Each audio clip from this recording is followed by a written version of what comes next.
Hello, everyone. Welcome to today's Jumpstart Live webinar. My name is Christy from Success, and I'm so happy to be here with you today for our weekly training session.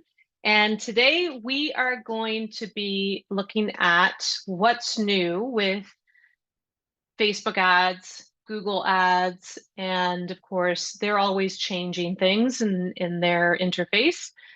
So we're going to go through some of those changes, and we're going to revisit some of the foundations, I think, of these types of marketing channels. It's one of those things that if you're not in it, looking at it day to day, it's really easy to kind of get a little bit disconnected with how to do things. So we're going to go through some of the basics as well, but also discuss how things have changed. And I want to really focus on your questions as well, because I know that many of you are maybe just getting started with Google ads or Facebook ads, or you've already got some running, but you want to get a better understanding of how it works. Maybe you want to know more about how we manage our campaigns and some of the tips and tricks that we use every day. So we're going to cover all of those things today, and we're going to keep a close eye on your questions. You can enter your questions into the webinar chat. That's what we're going to be keeping an eye on. And if you have a live question that you want to ask, you can always raise your hand. We can open up your microphone and you can ask your question to myself and to Rob and Sobia are on this as well, and to the group, right? That kind of opens it up to getting answers from multiple people, which is always good. Okay, so let's get started. Hello to everyone who entered in hi into the chat. Hello, Dan from Southern California. Hello, Rambir. Hello, Rhonda. Hello, Pamela. And hello, Francois. I'm sure you guys can all hear me now, right? Okay, now the screen that I'm showing right now is the Success Web Care. This is our support hub, and you should have this saved in your browser as a bookmark. You can access your command center through Success Web Care. You can also access the training portal, which is where we keep all of our training videos, our weekly Jumpstart training sessions. We have some short webinar training in there as well. And this is also where you can get our contact information to contact our support team, whether it's booking a call back, texting our support line, or creating a ticket, an email ticket. I'm going to start by showing you a couple of things within the training portal that really do fit with our topic today. And if you're ever wondering how to do something or you want to learn more about the Success platform, this is absolutely where you need to be, because there's tons and tons of video training in here for you to watch and for you to look at. What I'm going to guide you to here is in the Jumpstart Training Center. If you go to the Success Command Center training here, if you go to level 2, scale up, more ads, more leads, there's a couple of videos that you may want to refer back to. If you're just sort of getting back into creating ads, or you're sort of relearning how to do this stuff, this might be worth looking at. So in the this section here, you can do a lead generation campaign from scratch. This is for Facebook. Okay, so this is basically taking you through step by step how to create a lead gen campaign from start to finish. And then we also have all sorts of training here about connecting your tracking code to a campaign, creating a custom audience on Facebook. So this is a really good resource, okay? Now, just like everything in the online digital world, these platforms do change. Their interface changes, maybe the names of things change a little bit. So it's hard to keep evergreen content when it comes to this topic because the interfaces are always changing. So we like to revisit it every few months just to keep things fresh, because as you know, when the interface changes, sometimes you're now stuck at square one. Where do I find this? Where do I do this? And that's just part of it, right? We just need to be prepared to learn the necessary changes that will take place. So that's Facebook. A lot of information here about Facebook. Now, if you are interested in Google Ads, which we are going to cover a bit today, Google is a more complex platform. There's a lot more to it. And because there's more to it, that means it's not as easy to just pick up and learn and implement yourself. I know a lot of people who have tried to set up their own Google Ads and they found it very, very difficult. Or they were able to set up the ads, that was all fine, but they had a lot of insecurity about, is this going to work? Is this going to the right landing page? Am I paying too much for each click? Why aren't I getting any leads, right? There's like all sorts of variables that we need to look at when it comes to Google Ads. It's not as straightforward as Facebook, which which just has its benefits, but it also has its challenges as well. So you can take a look at this module for Google Ads on level 2. So we get into the Google Ads versus Facebook. That's more theory and the key differences between the two. Google Ad samples, campaign structure, keyword match types, building a Google search campaign, Google remarketing, and then how to track all of your Google activity and how to use Engage and your Success platform to know exactly what is happening within your campaigns.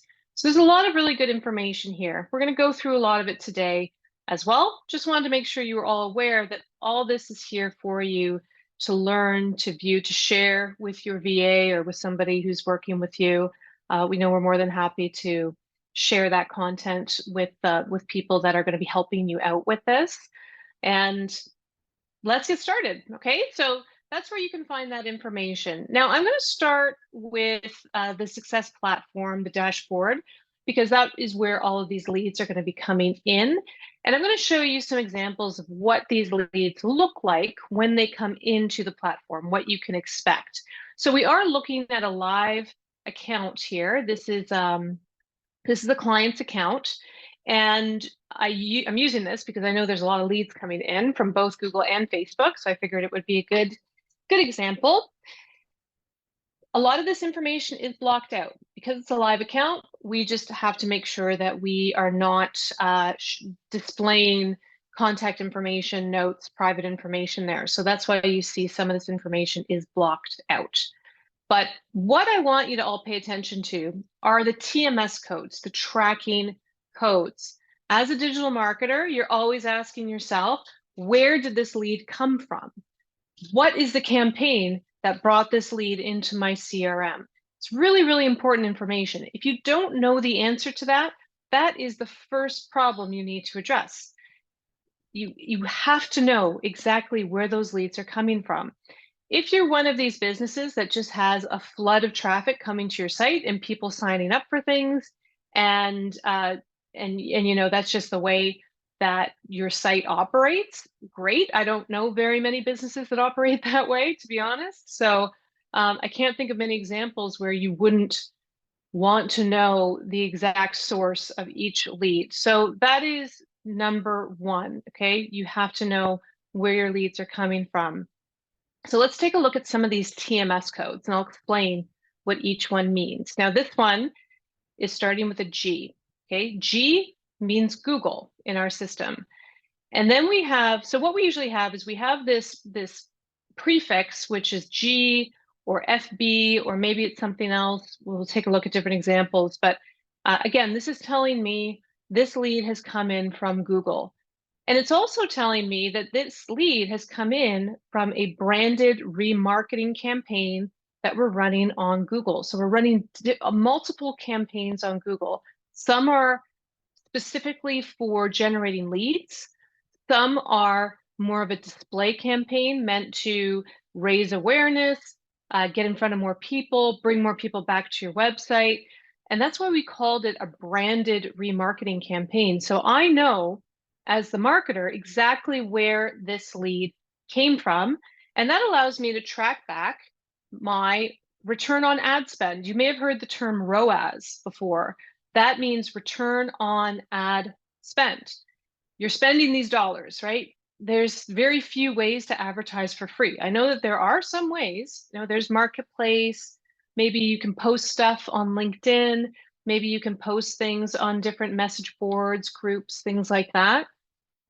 Those can potentially bring in leads, but I can honestly say you're going to have a hard time getting the volume and the consistent flow of leads that way. And the reason why is because it's all dependent on you actively posting all the time, which is very hard to do. It's very hard to maintain that level of posting on a daily basis.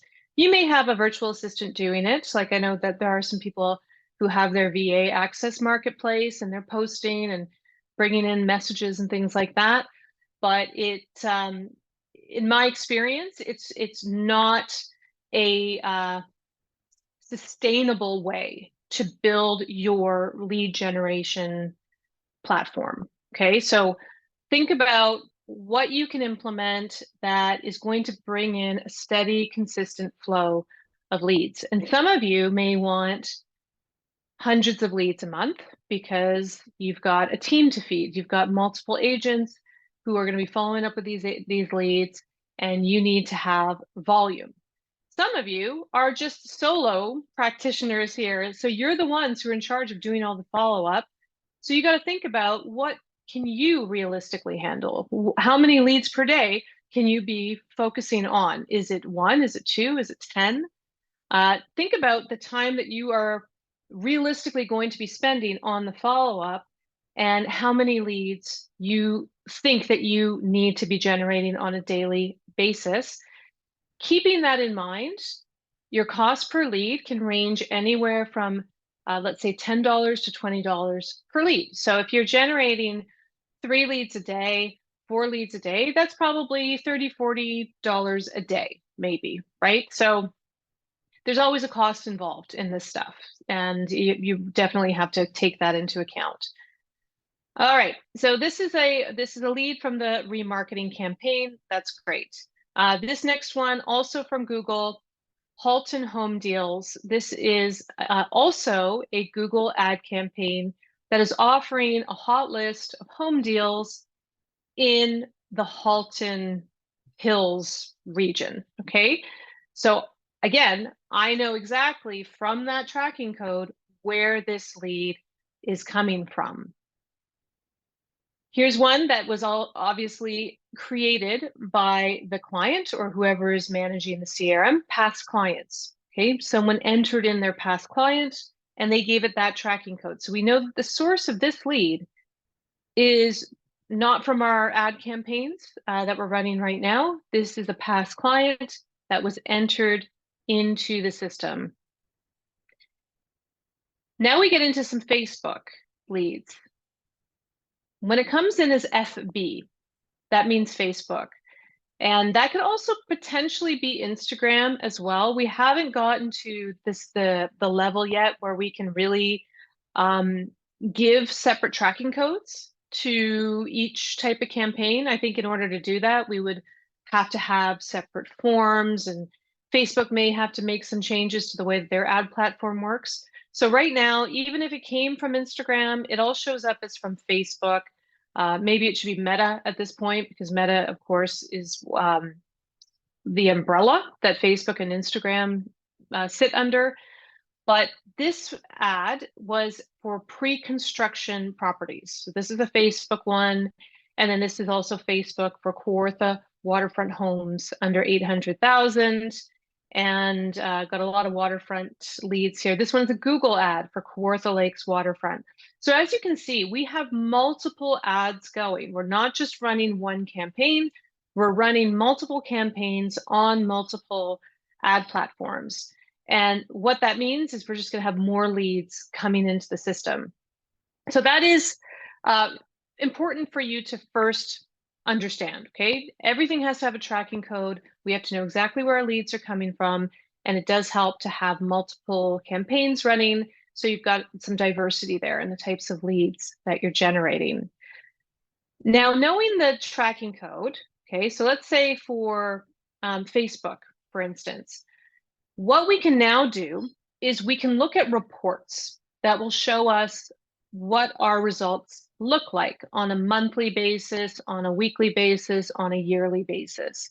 Where you can find those reports is here under My Campaigns. When you go to My Campaigns, you're going to look for this section here, Track My Success. This is a report that you can use to do exactly what it's called, track your success.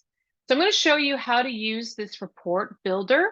There's a couple of little tricks to it, so try to pay attention here because there are some nuances. For Facebook, now because the Facebook leads are coming in directly from the Facebook ad platform, and they're not coming through a landing page on the website. Okay, so there's a difference between how the Google leads come in and how the Facebook leads come into the system. We're going to take a look at Facebook, and I'll show you how those leads are set up to come through a leads form within Facebook. But it means that we're going to track it a little bit differently because we don't actually have a form submission or a landing page or anything that we can use for our reporting. It's just basically the TMS code is really all we have from Facebook. So what I'm going to do for the Facebook campaign is I'm going to build a report type that is actually a leads report. Okay, so the report type, you have two options. You have the media outlet report, which we're going to use for Google, but we're going to use the leads report for Facebook, and I'll show you why in a second. So the leads report, and we're going to have our sub report be by TMS code. Okay, so the TMS code is going to be the sub report. Domain, we don't really care because again, the leads aren't coming through the website per se, right? They're coming in directly from Facebook. And then I'm going to say the last 30 days. And we can look at it by assigned users, but that's okay. So I'm going to show the report here. And it's going to just give me a count of all the leads from the past 30 days based on their TMS codes. Okay, so that's pretty good information. You can see pretty clearly here where the majority of the leads are coming from. We can see that we've had over 104 leads come from this campaign here, the Kawartha Waterfront Homes.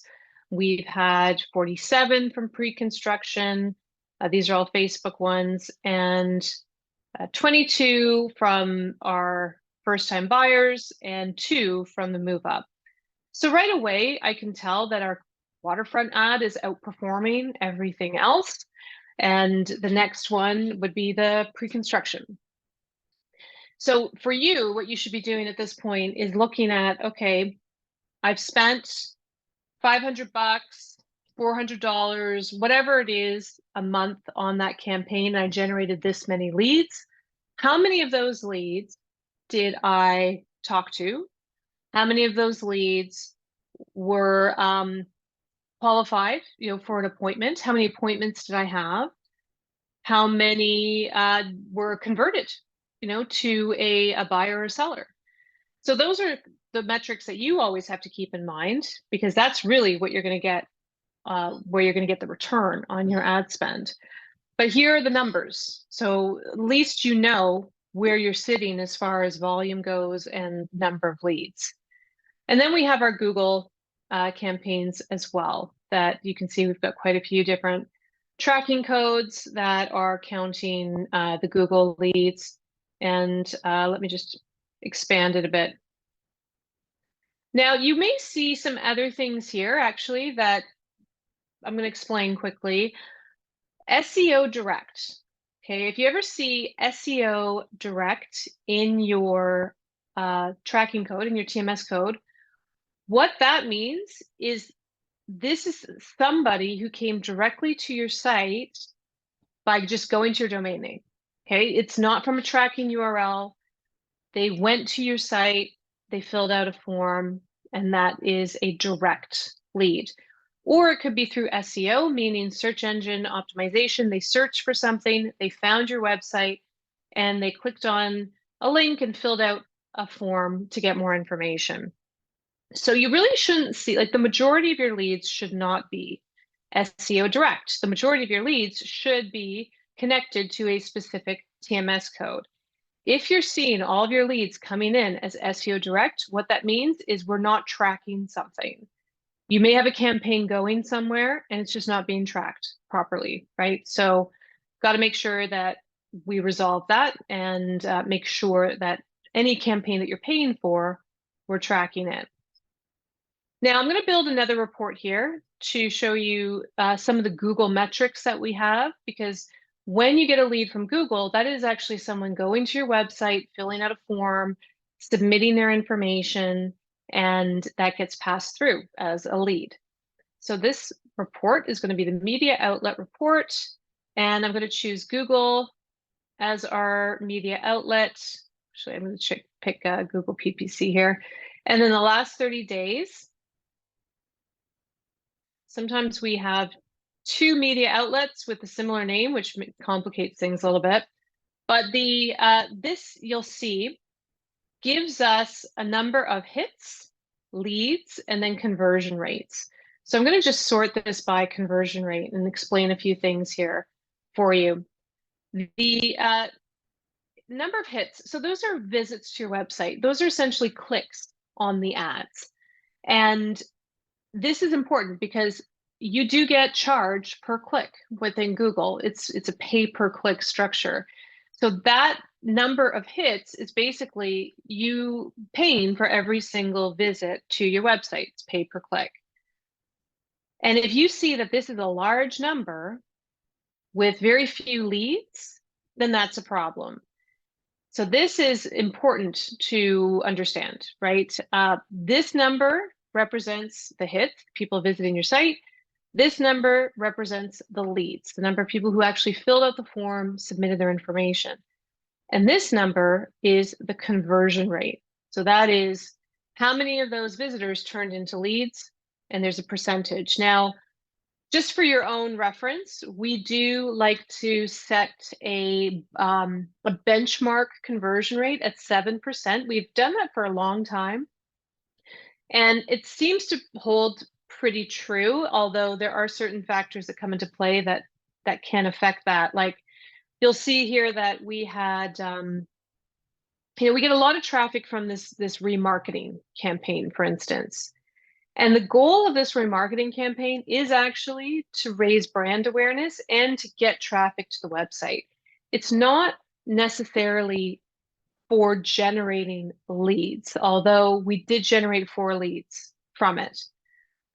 But the goal of this campaign is to get more clicks, to get more exposure for the brand, because our remarketing campaigns are only being shown to people who have actually visited the website and have some awareness of the brand. And 4 leads is pretty good. I mean, I would say that those 4 leads should be pretty good quality leads because they know exactly who you are. It's like they've gone directly to your website and contacted you. But that does mess up our conversion rate a little bit, right? Because now we have all of these hits and it's basically like a 0 conversion, which does affect our overall conversion rate.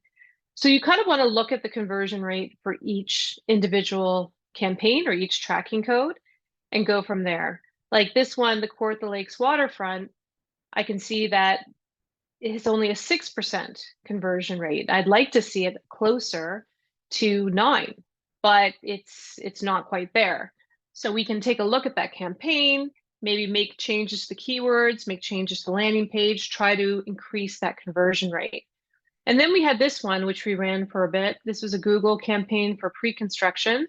Got 150 hits, and we only got 1 lead, right? So didn't really do very well, and it didn't do well the previous month either. So we've decided we're going to focus on Facebook for pre-construction because those results are pretty good.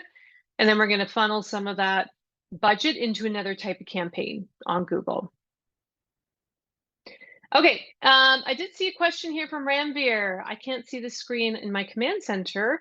You should be able to. So just to back up, when you are in your command center, if you go to My Campaigns, look for Track My Success. That's what I'm looking at here. Everyone should have access to that. And when you're in the Track My Success, you'll see this report, and you can build a media outlet report and choose Google as your media outlet. And then you can choose the the time period that you want to review. Okay. Yeah, definitely want to make sure you guys all have access to this stuff. We do have other options for the graphs. Like I do like just the table graph myself. That's kind of what I'm used to, but we have there's the option to have a pie chart. See what happens here. That doesn't really, I mean, I don't find that particularly helpful. There's the donut chart. You have to kind of roll over these things. But by default, it is the table. Actually, this one, the bar chart, isn't so bad. Yeah, that kind of gives you something that you can kind of visualize and see where most of the leads are coming from. Okay, so let's take a look at setting up a TMS code. Okay, this was another question from Ranveer, so thank you for entering that in. Setting up a TMS code. Let's do that. Now, when we are getting ready to launch a campaign, again, in the My Campaigns dropdown, I'm going to click on Campaigns. And that's where we are setting up the TMS code for Google. Okay, I'm going to show you separately how to do it for Facebook. But when we are creating a Google ad, we need to give it a tracking URL. And a tracking URL is basically the web address that is going to go to the specific landing page, and it's going to have a tracking code. So here in My Campaigns, if I go to the media outlet, I'm going to start by picking the Google PPC media outlet.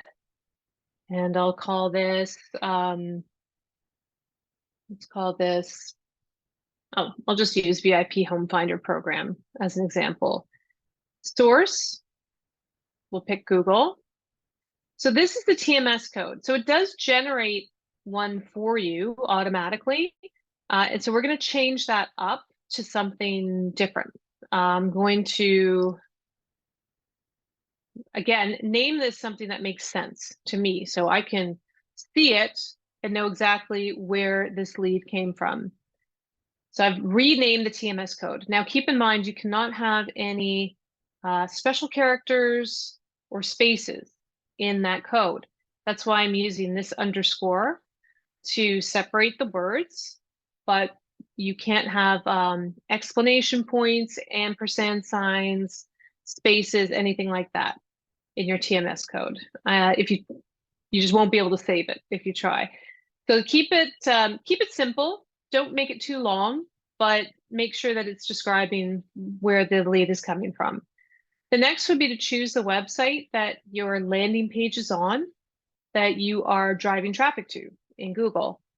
So I've got a landing page. It's called VIP Home Finder. So I've picked my website. I've got the landing page. And then we've now got our tracking URL. Okay, so this is essentially, and you can click on it and go over to the landing page if you like, to see what it looks like. I have no idea what this looks like. Okay, it looks like something that needs to have a little color adjustment here.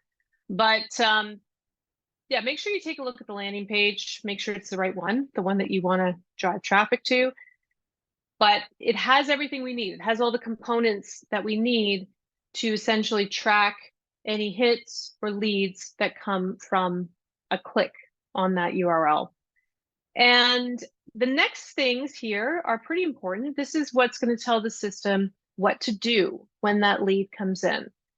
An e-plan, I say, is definitely something you're going to want to activate. I think property updates are a good thing to activate because it's ongoing, it's daily. It's going to send information out to your leads that is likely for them to click on and come back to your site to view.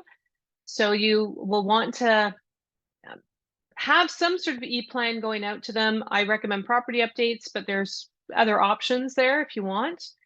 When you choose property updates, you also want to choose the necessary hot list.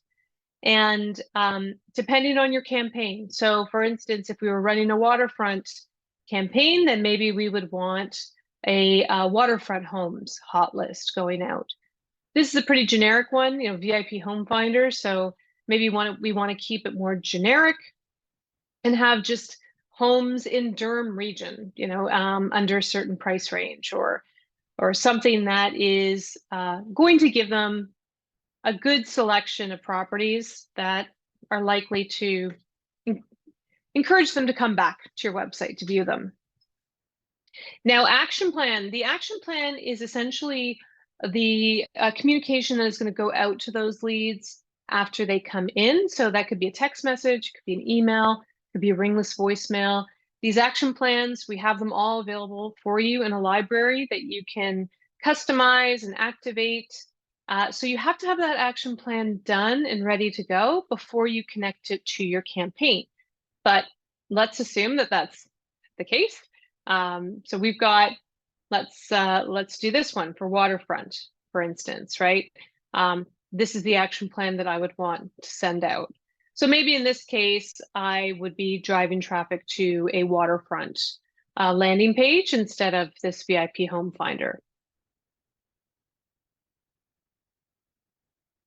Okay, I see a question here from Pamela. Can you add a date to the TMS codes? Yeah, you could.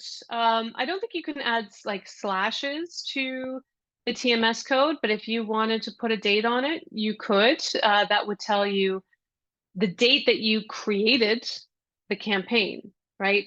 You don't need, it's not going to help you determine the date that the lead came in, but it would determine the date that you'd set up this campaign, if you like. So you can. Again, is it going to help you identify those leads when they come in?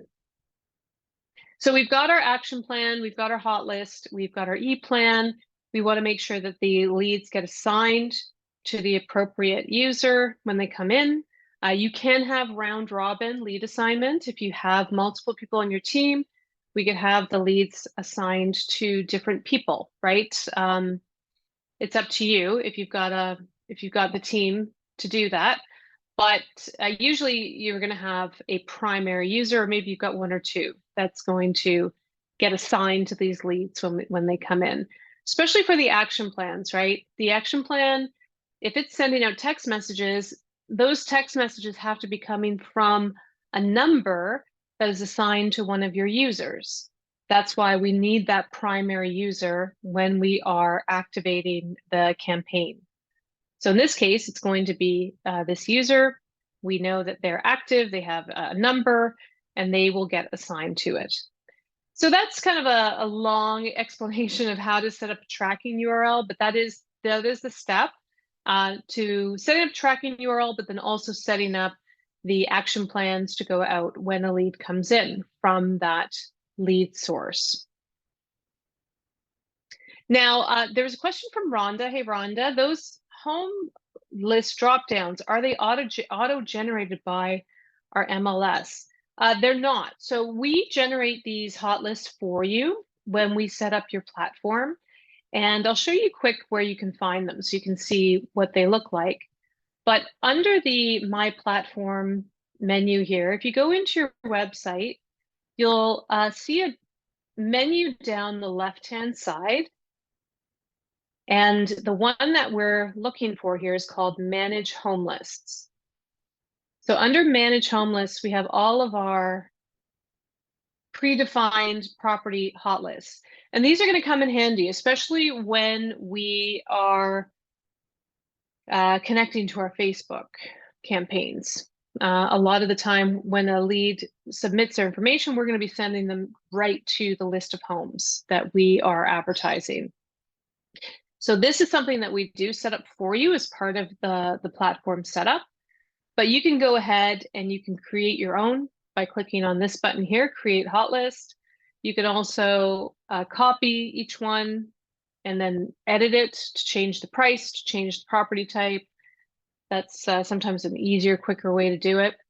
And if you're wondering where to find those things on your site, if you go to your branded HDX website, it would be right in the top menu under listings.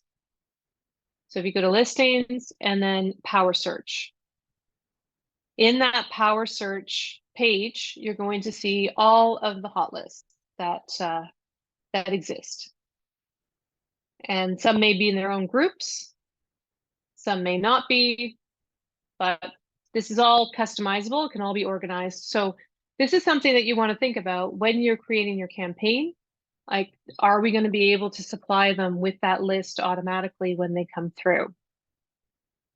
So let's take a look at Facebook, because I think this is a good segue to that and how that structure works. Now, many of you, when you log in to Facebook, you're probably going to see a page that maybe shows your profile, right? So when you log into Facebook, chances are you're going to see your profile, and you may see some connections to your pages that you manage within Facebook. Really, really important to get used to looking at your business account in Facebook. Now, as I said, Facebook is always changing up their interface. So it's challenging even for someone like myself who spends a lot of time in Facebook to always, just to be able to figure out where everything is. But I'm gonna try here to kind of show you what it looks like when you log into a business account on Facebook. And many of you may not even have a business account set up yet. Let me know if that's where you're at. But to set up a business account, you just need to go to business.facebook.com. Okay, so if you look at the URL at the top of my screen here, business.facebook.com. When you are there, you may be given the option to create a business account. And if you are serious about running Facebook ads, Instagram ads, any type of advertising on the Meta platform, you're going to need a business account. I can't think of many instances where we're not working within a business account, especially if you want other people to access or manage it, right?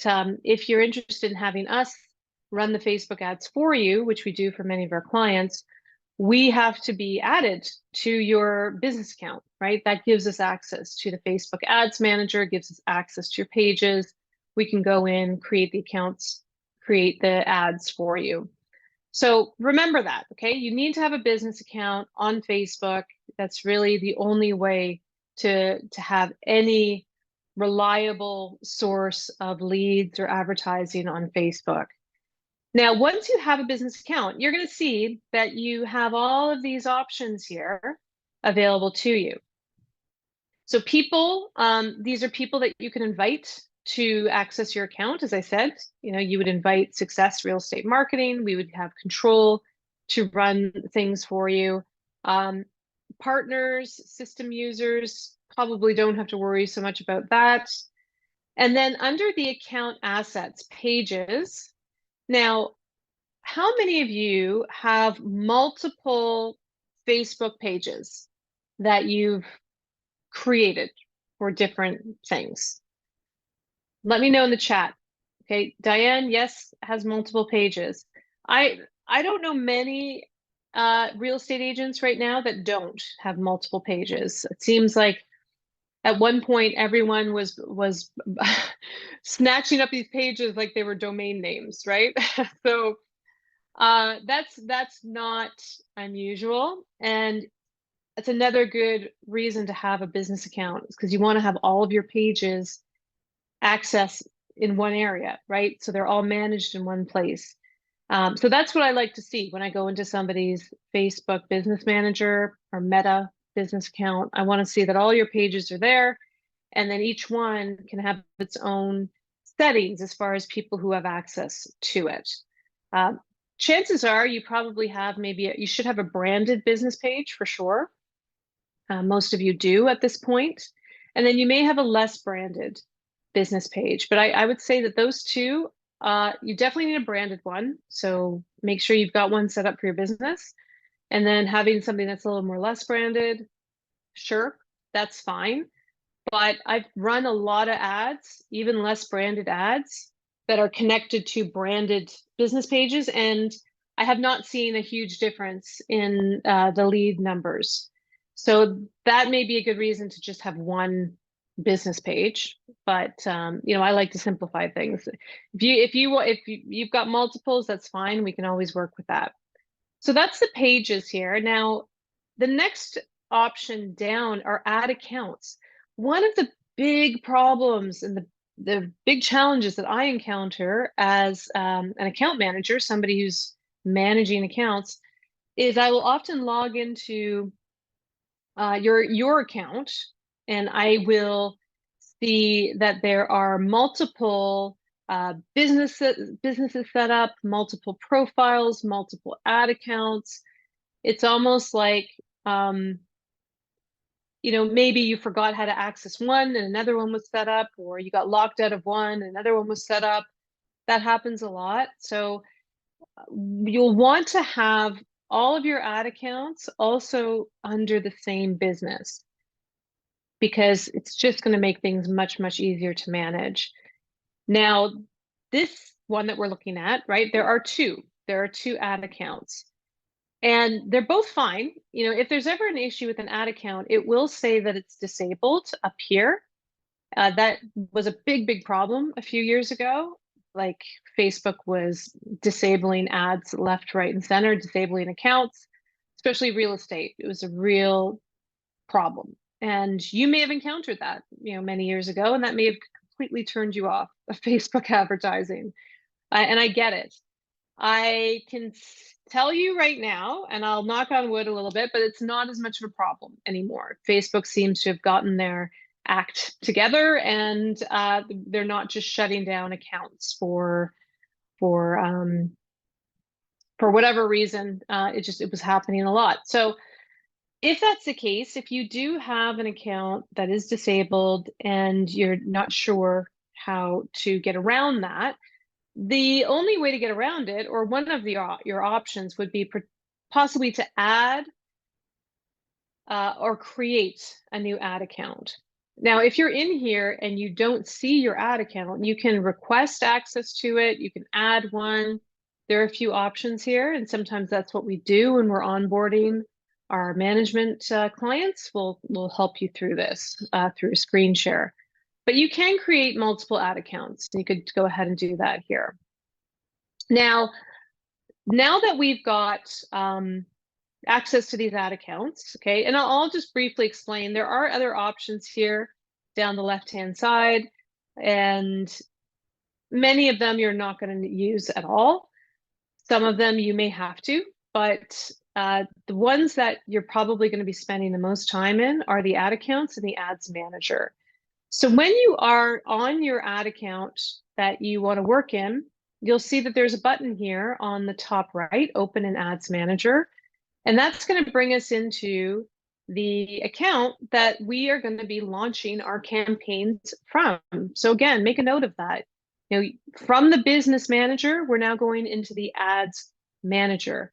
If you're setting up ads within Facebook or within Instagram, and it's not within the Ads Manager, we may not have as many options. You may be limited in terms of what you can do, just because maybe you're boosting a post on your page or something like that. So Ads Manager is something you're going to want to make sure you are seeing in that URL at the top, okay? In the Ads Manager, we're going to see some things here with some stats. It does give us some trends.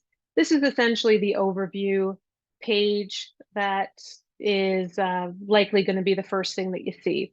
Your spend, sometimes there's a spending limit, right? But what we are more interested in are the campaigns. So this menu, this is something that's changed fairly recently, this particular menu here. So the tab down underneath Account Overview is Campaigns. That's what we want to look at here. And the campaigns are primarily lead gen campaigns.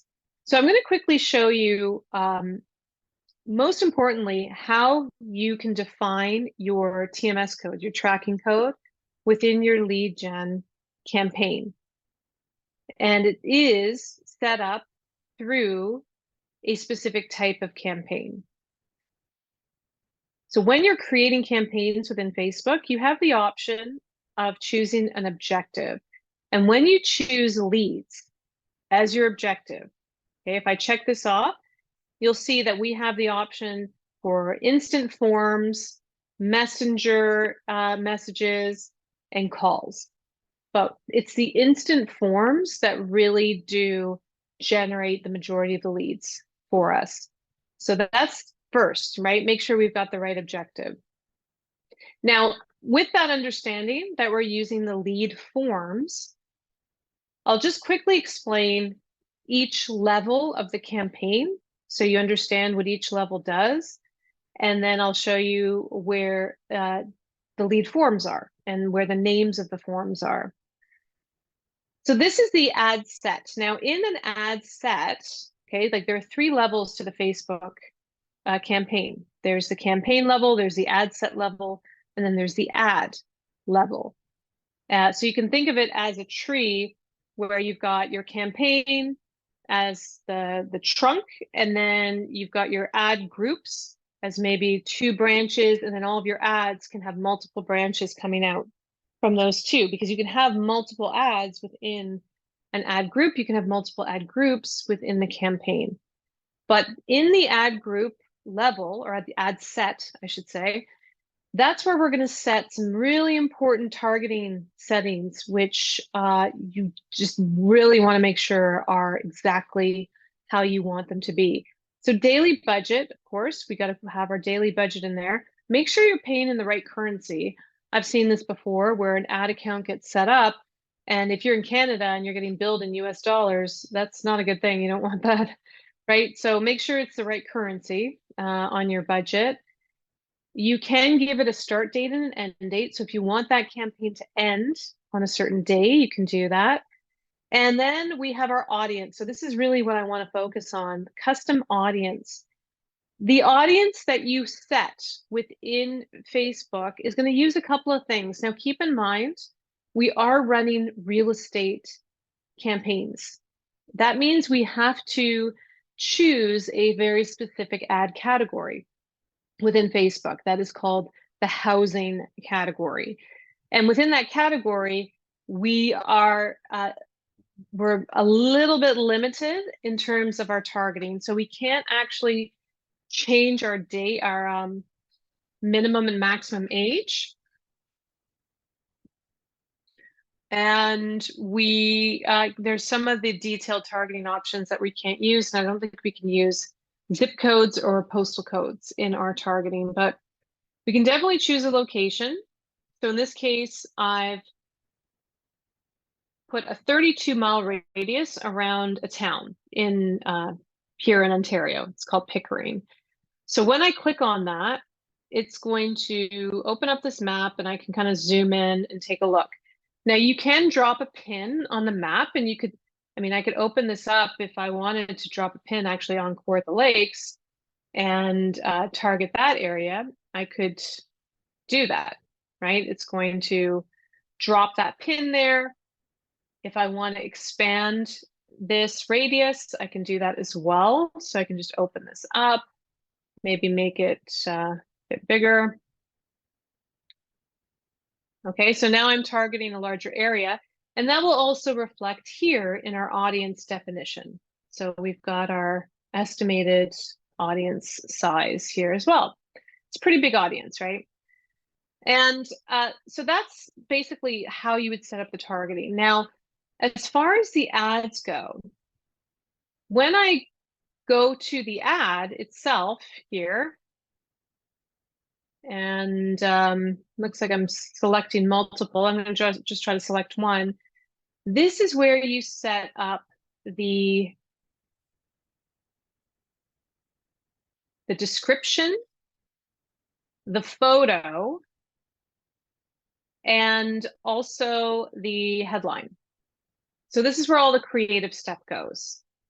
And you could use multiple photos, you could use video, you could use just one photo, perhaps. And this is something fairly new. You can see more variations of your ads in different previews. So here's an example of how it would look in Facebook. Here's an example of how it may look on Instagram, right? So we've got different options that we can look at to see how the ad will look on the different platforms. Now you see these forms here. So this is our instant form. And the name of this form, if you remember, is consistent with our tracking code. So when the lead comes into our platform, when it comes into the CRM, it's going to know that it's from Facebook because we've connected the page. We know that the lead is coming from Facebook, and it's going to take this form name, and that's going to be the tracking code. So if I go back into the leads here and I look at some of those tracking codes,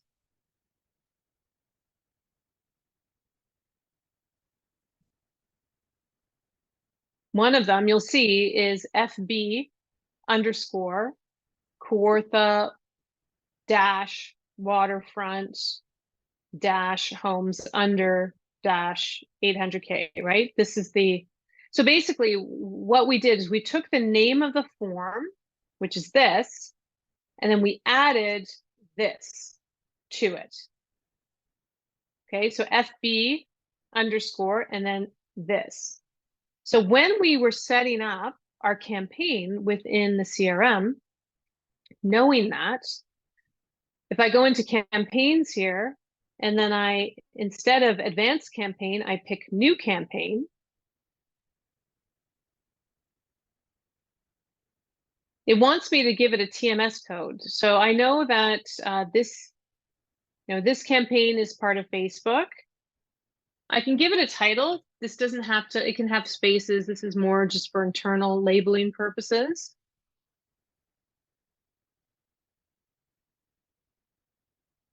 Now the source, I'm going to put as Facebook. Now you notice when I choose Facebook, it adds this to the TMS code. But what I want to do is I now want to connect, I want to add the name of my form to that TMS code, right? So I want to actually copy this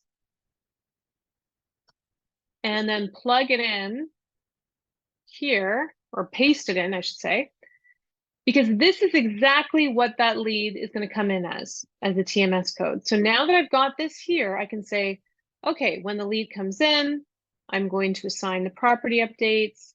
We're going to do the Kawartha Lakes homes. We're going to have our action plan go out for waterfront, and there you go. So that is, that's how we do it, right? We know what the tracking code is because we know what the name of the form is. Now, just to show you how we also set up the form within Facebook, I'm going to copy this because unfortunately we cannot edit existing forms. We can only copy them or duplicate them. But when I duplicate this, it's going to do this. It's going to add dash copy to the end of it. And some people, they just leave that, they don't change it.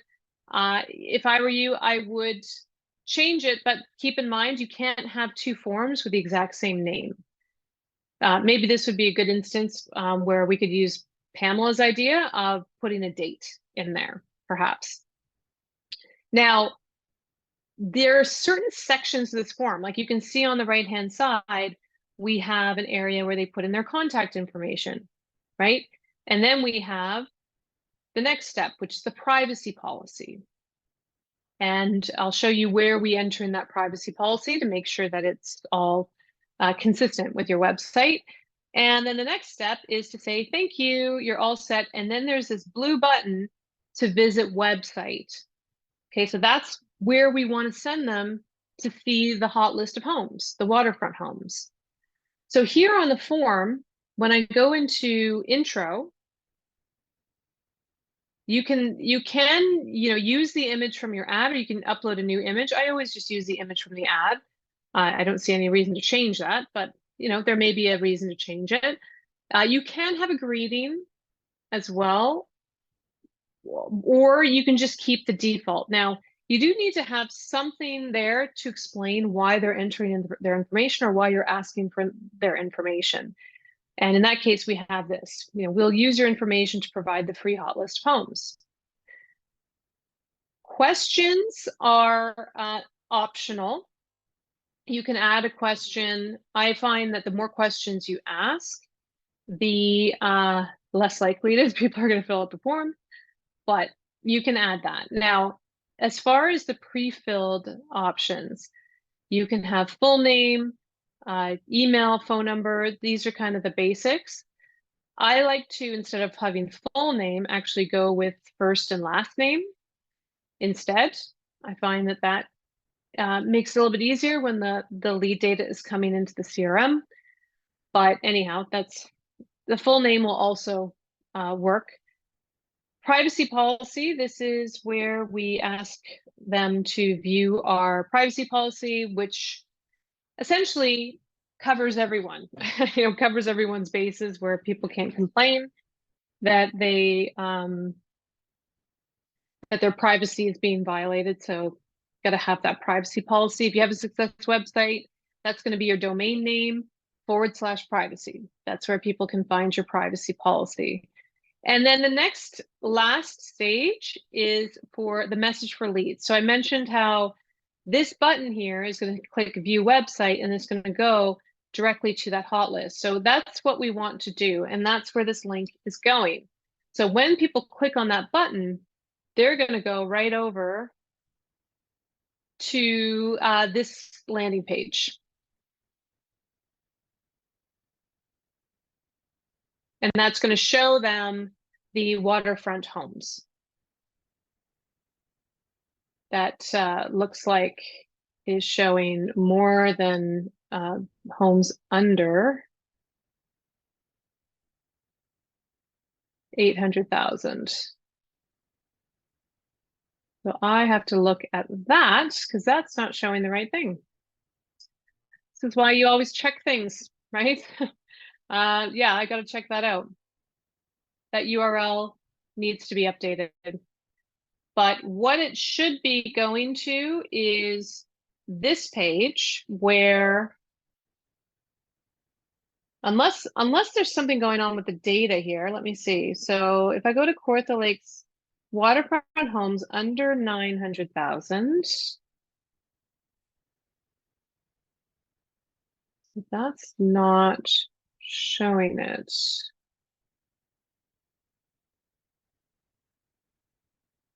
Let's try this one.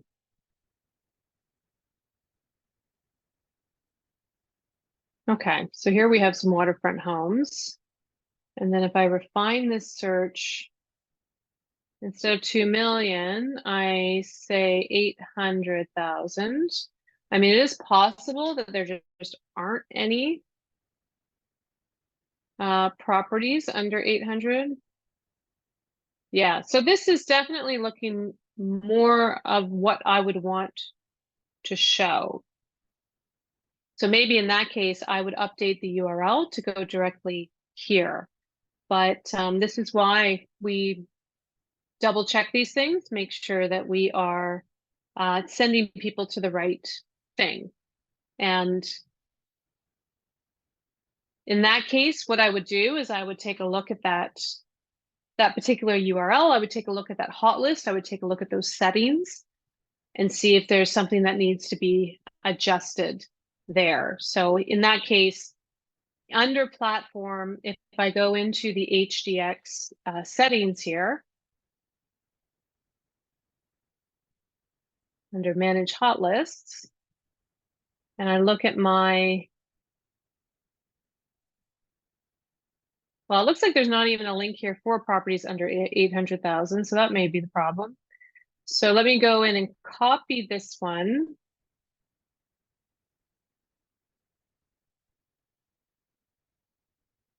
So instead of 900, I'm going to change that to 8.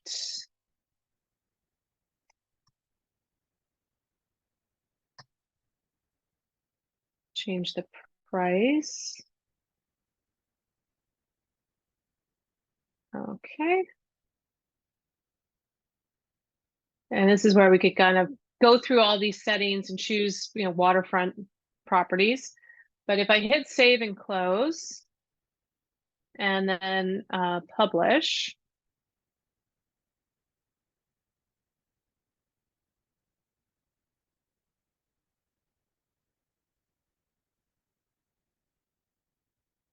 let's see if that helps with this. So I'm going to listings, power search.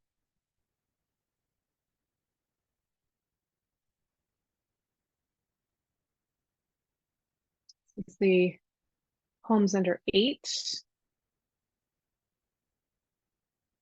Yeah, that's what we want. So Kawartha Lakes waterfront homes under 800K. Yeah, that's it. So now this URL, I guess it must have gotten, there's a chance that the hot list criteria was changed at some point, who knows? But anyhow, so now that URL is correct. It's going to the right list, which is what I want. So this is why we always check things, check, double check. But anyhow, that is essentially, where we're getting the tracking code from the form. And when they fill out the form, we want to send them to the list of homes that they requested, right? That's what they're looking for. And we do that also through our action plans, through our follow-up plans, which we'll go over in more detail as we get into the follow-up topic. So this week was more about digital marketing. I thought it would be good to do a little refresh on Facebook ads. We didn't really get a chance to get into Google ads too much other than the tracking. So sorry about that. But as I said, Google ads tend to be something that a lot of our clients choose not to self-manage. But if you do have questions about Google, or if you want to learn more about that, I'll refer you back to the Jumpstart training module on that topic, because we do go in depth. I think Sobia was a guest host on that one as well. And then as we get into next week and the week after, we're going to be looking more at the CRM side of things, making sure that your communication is going out correctly to those leads. We can get more deep into follow-up campaigns, email templates, text message templates, all of that good stuff. So that is all the time that we have today. Sorry, I went over time. Geez. I always think that these are going to be shorter than an hour, and then I end up somehow extending it beyond. But that is all the time we have today. So let's get everyone back to work here, and I will see you all next week. And please let us know how you found this webinar. When we close down the session, you are given the option to leave a review. So you can tell us if you found this helpful, what you liked about it, what you didn't like. We do read those things, and I appreciate that. Otherwise, I will see you all next week. So thanks so much for your time. Thank you, Rob and Sobia, for keeping an eye on the chat. And we'll talk to you next week. Have a great day, everybody.